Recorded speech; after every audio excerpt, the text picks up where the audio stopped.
Hey YouTube family, how are you guys doing? Hope you're all doing well. Welcome to the crypt.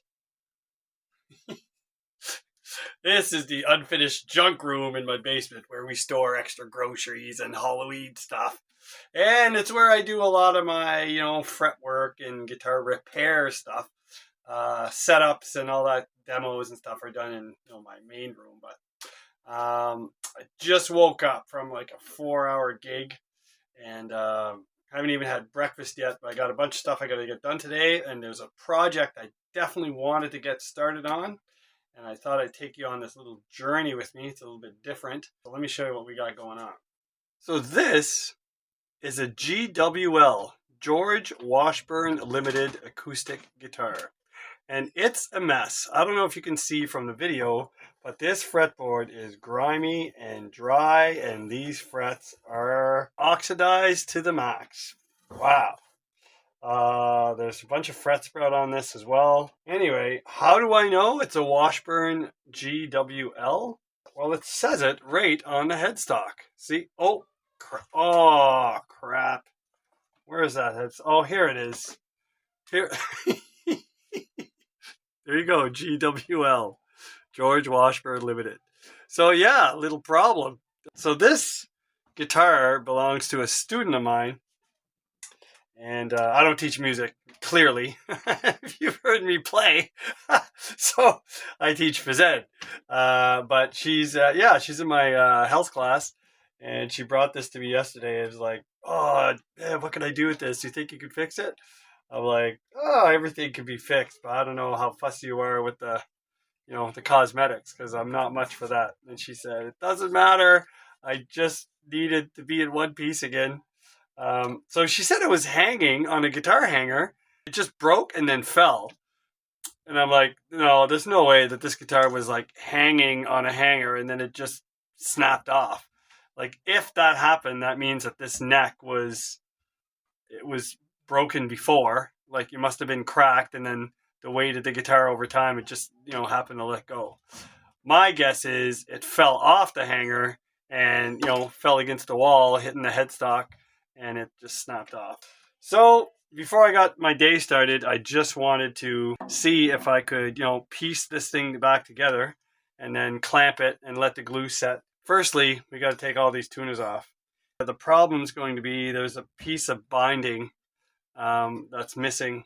The headstock is wrapped in binding, and so is the neck, and there's like binding all the way down, and that binding is gone. I'm not sure how we'll tackle that, but anyway, it's not that big a deal as long as we can get the guitar kind of in one piece.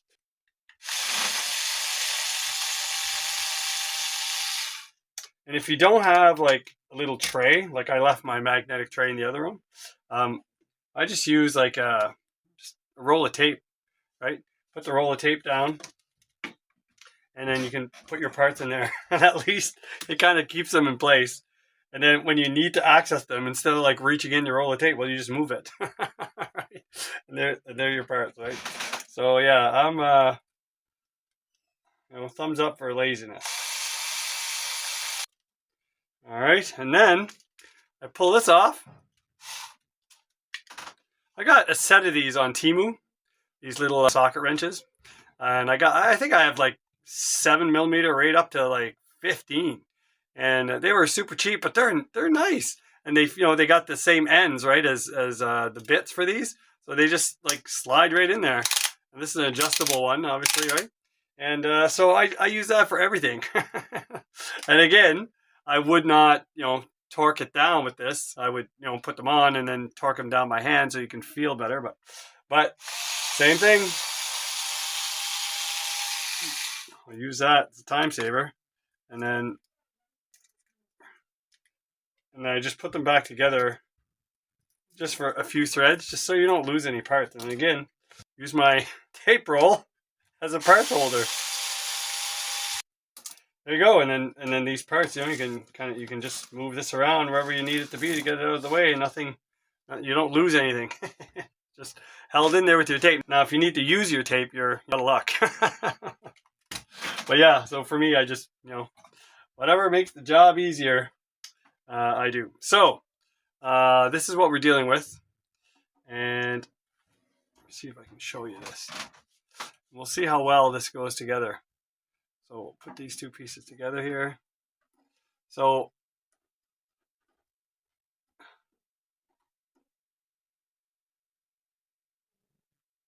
yeah, it goes together pretty well, but you know, you're gonna see the break. It's not gonna go away. There's too many little pieces missing. You know, there's a section of binding missing right there, section of binding missing over here.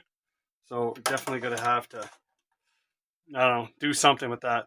So I'm just gonna glue this down and clamp it and just leave it for a bit, probably for the day, and then we'll come back to it and we'll see what we can do. I'm gonna reposition myself here because I'm gonna really need to focus on this. So forgive me if you guys don't really see what's going on, but I am gonna move the camera. There you go. You're gonna have an aerial view, folks. Let's see how this works here.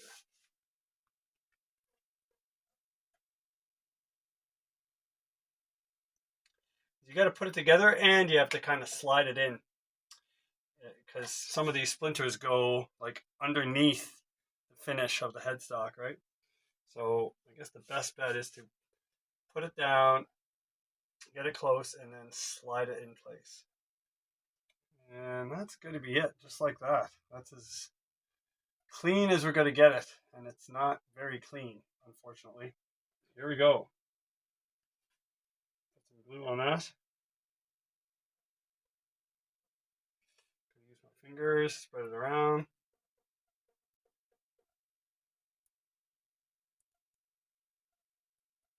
If it's too thick, it's just going to blob everywhere. You just use water. After everything is,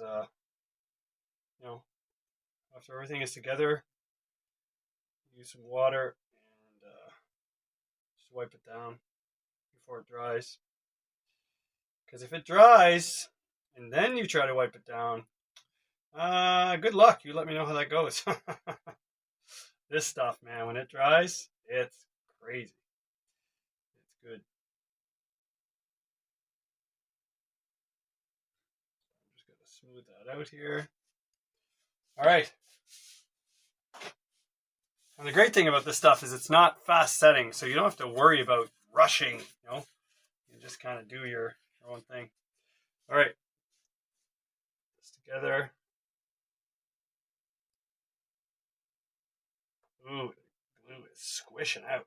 I like it.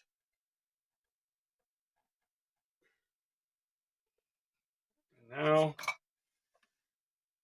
clamp this bad boy.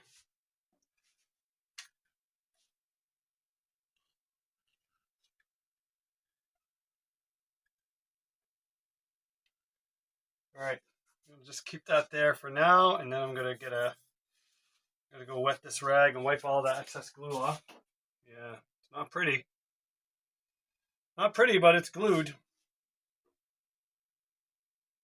I wish I'd have all those little extra parts and I could, maybe fix that up. That's it. All right, I'll leave that there for a day. I'll be back. All right, guys. Well, 24 hours later, clamp is off, and it's not pretty, but that's what we got. Still see the seam here, but it's nice and tight, and it's on there. And that glue is some strong. It's on there for sure. So there's a big chunk of binding missing over here, right? And there's a small piece of binding missing over here. And, there's like pieces of the wood, like of the actual surface that chipped off. What I'm thinking I'm going to do is I'm going to try mixing some epoxy resin and filling out these areas so that it's at least smooth, because it won't take a lot. And then I think I might take off this top part of the headstock right here, and then I'll sand this area down right from the nut to where it's damaged, and then maybe try and spray paint that with just some black paint and try and blend it in a bit, just to make it look, decent. And once this is level with epoxy, I could take some white paint and I could maybe touch up this line, and to make it look like there's a binding. But anyway, stay tuned and we'll see how that goes. I know it's a little dark because you guys are way up there in the ceiling. But I use this, it's called Clear Weld Quick Setting Epoxy. So it takes like 5 minutes. And it comes with like an attachment that mixes the two sides. So when it squirts out, it's already mixed, which is kind of neat. So it saves that step of having to mix everything.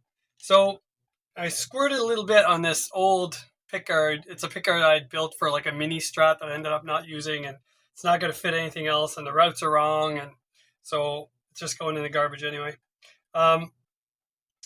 So I put a little bit on that, and then I applied it, and it's still tacky, but you guys aren't going to be able to tell, but right there, you can see how shiny that is. So that's epoxy that's in the area where there's a missing piece of binding.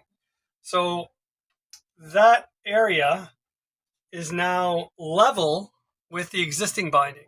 If I paint that white or white-ish, I can kind of make it look like it's all one piece, I guess, maybe. So that's not going to drip, but it's still tacky. So I was thinking, I'm going to do the same thing. I'm going to like make this guitar a little taller. I'm going to level it. I'm going to fill all these holes here on the front of the guitar and make those level as well.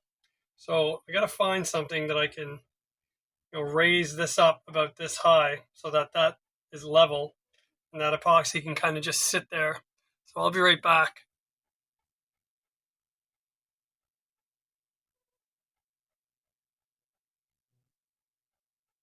It'll just work its way.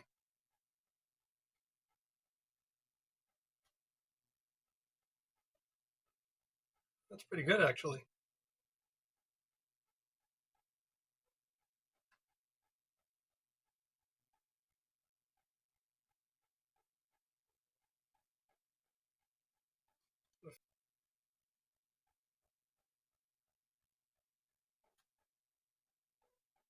Oh, that's pretty good.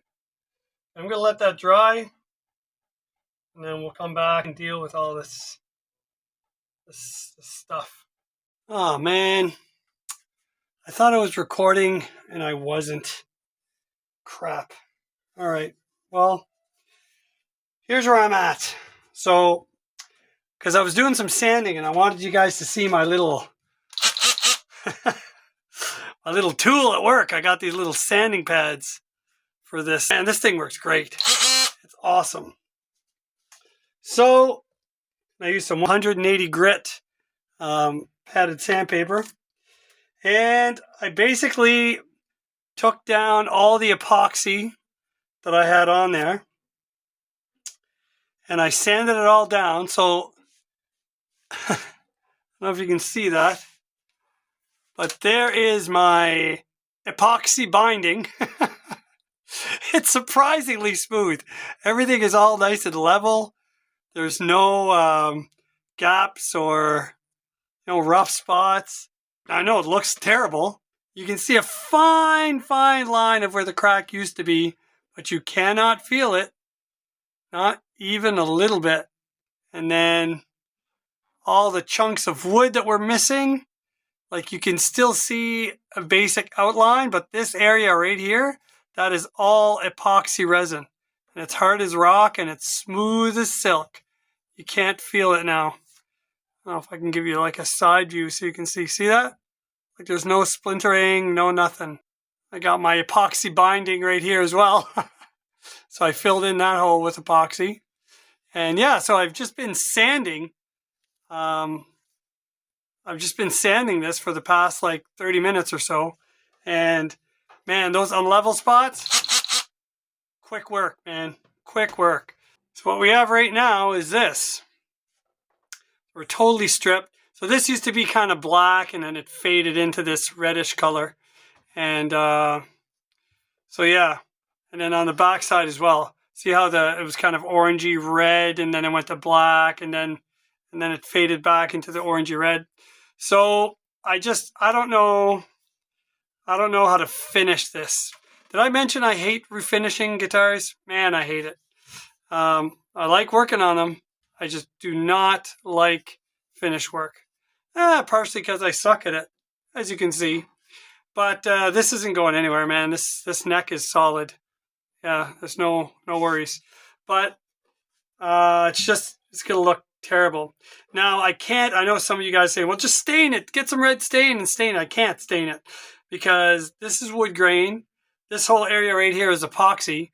Epoxy is not going to absorb the wood grain, so it's just going to be like this big blotch of clear wood. So I can't stain it. It's going to have to be some kind of paint. So I'm either going to kind of paint this a little bit red right up to the tuners and then blend it into black or something. I don't know. And then as far as the binding goes, I'll just touch that up with a little bit of white. I'll tape it off and I'll put some white paint there. All right, don't go freaking out on me. But I took this paint scratch pen, automotive paint pen, and I kind of smeared some on a rag, and I kind of applied it to the back of this guitar here. It's really rough. It has to be sanded, like wet sanded. But jeepers, it kind of doesn't look too bad. Anyway, it could be worse. So I'm going to leave that like that. Let it dry, and then I'll try and use some like 2000 grit sandpaper and buff that all out and then throw some polish on there and see if I can make the blend a little better up here. And you know what? That's going to have to do. Did I mention I hate refinishing guitars? Anyway, stay tuned. All right, well, so we painted the back of the neck and I painted the front of the neck. That looks freaking terrible. But you know what? It's in one piece and it's going to be pretty strong. So I'm going to sand that down, try and blend that in a little bit, and then maybe just do a clear coat on everything. And that's it. That'll be it. Well, we have achieved smoothness. But I kind of burnt through, the back edge there. So you can see I went right through the paint, which I kind of expected that to happen. But it's nice and smooth, I gotta say. And it feels great. Just doesn't look great. Did I mention I hate refinishing guitars? I'm going to take my fret end file and I'm just going to dial down these sharp fret ends. And I'll come back to you when that's done. Alright, those are better. Now I'm just going to check neck levelness and we'll check how good these frets are. Oh, there's a little bow in the middle, so this is a 4mm truss rod in case you're wondering.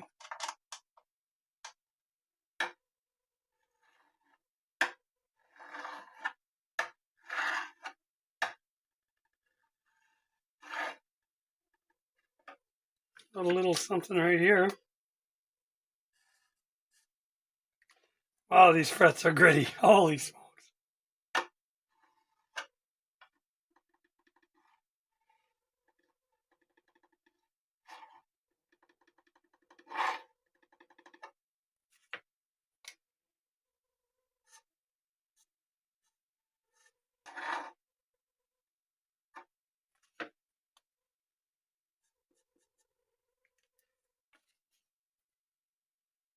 I'm just going to use a little cheap crowning file that have teeth on the inside here. So it'll actually knock down a high fret.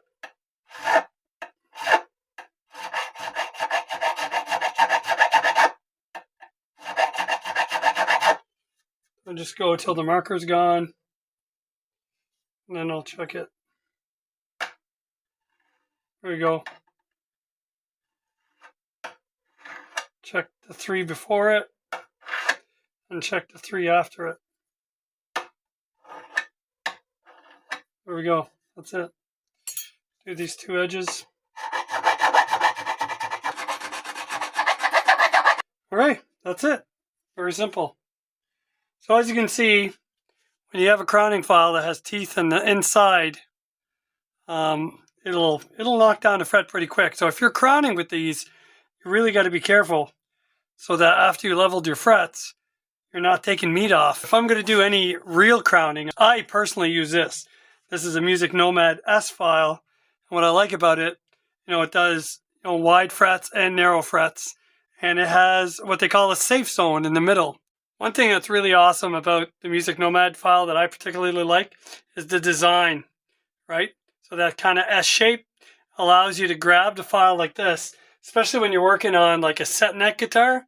You can still freely crown the top of the fretboard. You don't have to worry. There's tons of clearance here, so you don't have to worry about hitting the surface of your guitar.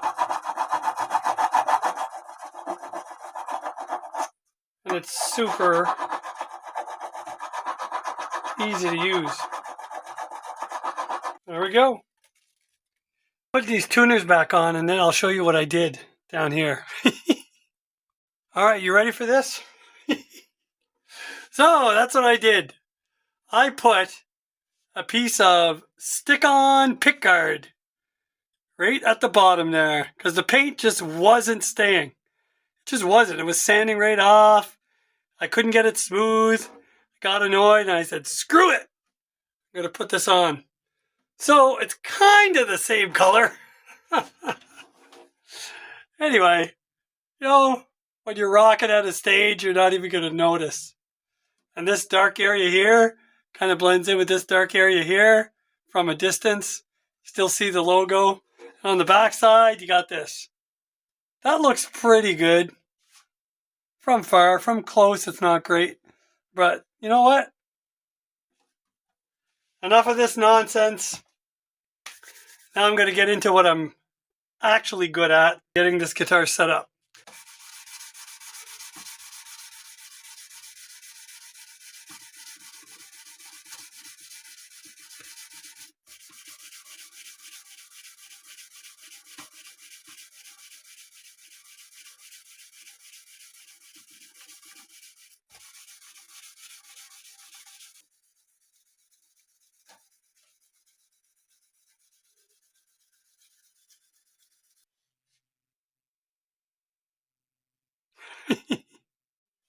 Alright, well, I got the strings on it, and the headstock didn't fly off, so it seems to be holding.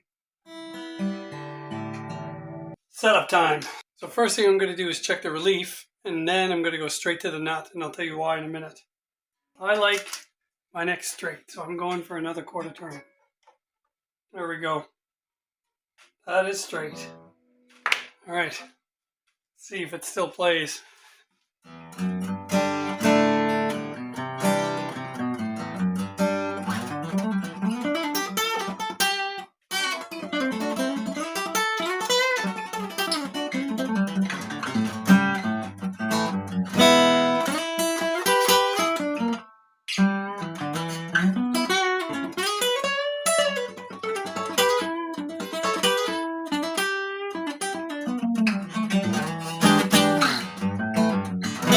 Alright, well, nut slots are adjusted, and the George Washburn Limited is done.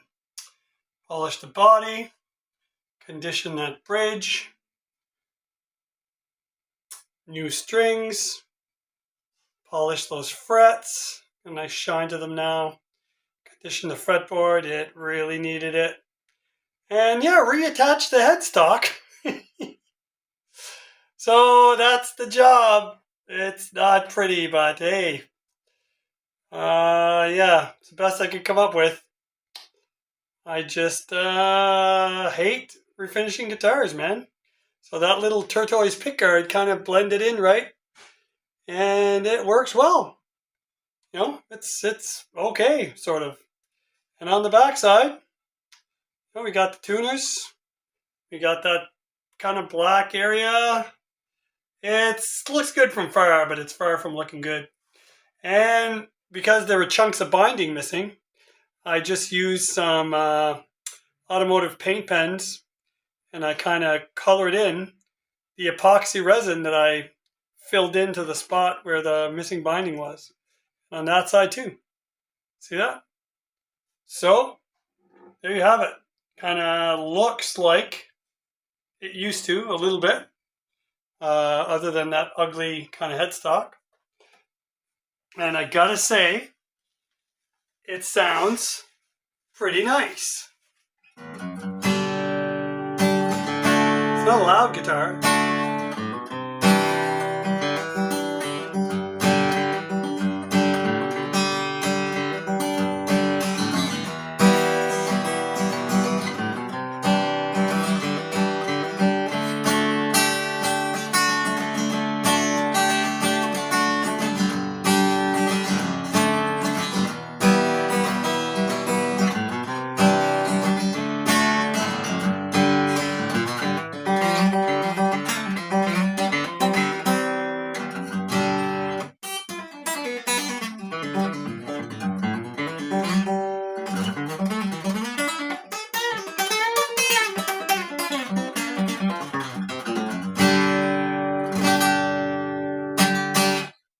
So yeah, great little guitar.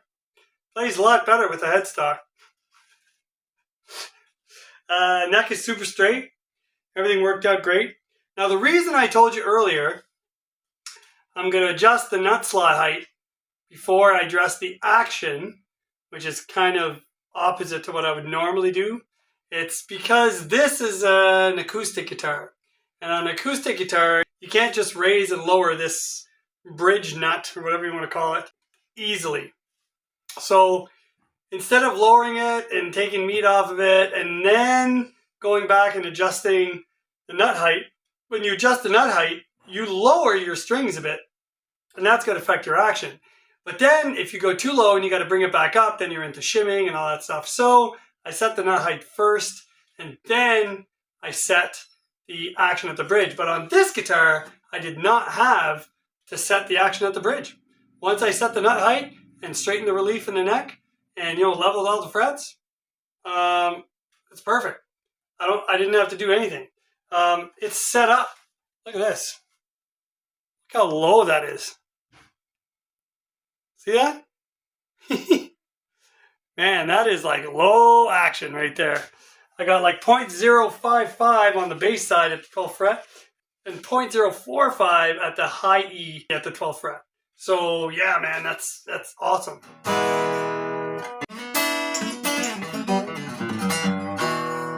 So these are 11 to 52s. Pretty light gauge strings, but they feel heavy to me because I'm used to like 10 to 46. But for an acoustic guitar, man, it plays effortlessly.